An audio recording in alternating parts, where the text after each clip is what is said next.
9 वर्षाची वेदिका, रक्ताचा संधिवात तिला सांगितलाय. रुबी हॉलमध्ये 1.5 लाखापर्यंत खर्च झाला. पण अवघ्या अजून मला वाटतं कितवी बॉटल असेल ही आपली?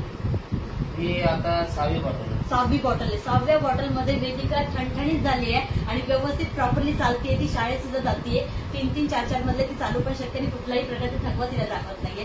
तर इतकं. नमस्कार, माझं नाव रेखा सरदे. मी रियांश मेडिकेट प्रायव्हेट लिमिटेड या कंपनीसाठी आरोग्य सल्लागार म्हणून काम करते. युजर आणि प्रमोटर आहे. तर मी उमेश गावडे सरांना 2 महिन्यापूर्वी वेदिकासाठी अमृत ज्यूस दिले होते. तर वेदिकाला काय त्रास होता, काय प्रॉब्लेम होता आणि तिला कसा रिझल्ट मिळालाय हे आपण उमेश सरांकडून ऐकूया. उमेश सर, काय त्रास होता तुला?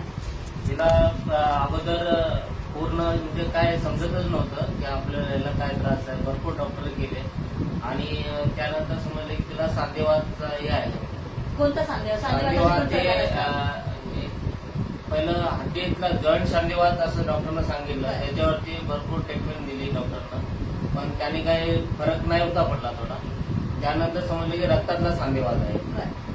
रक्तातला सांधेवात असल्यानंतर त्याला कम्प्लीट आता 2 वर्ष तिला डॉक्टरकडे ट्रीटमेंट चालूच होती आणि तिला म्हणजे ट्रीटमेंट चालू होती तोपर्यंत थोडंसं चांगलं वाटत होतं, पण ट्रीटमेंट संपली की परत ती त्रास व्हायचा.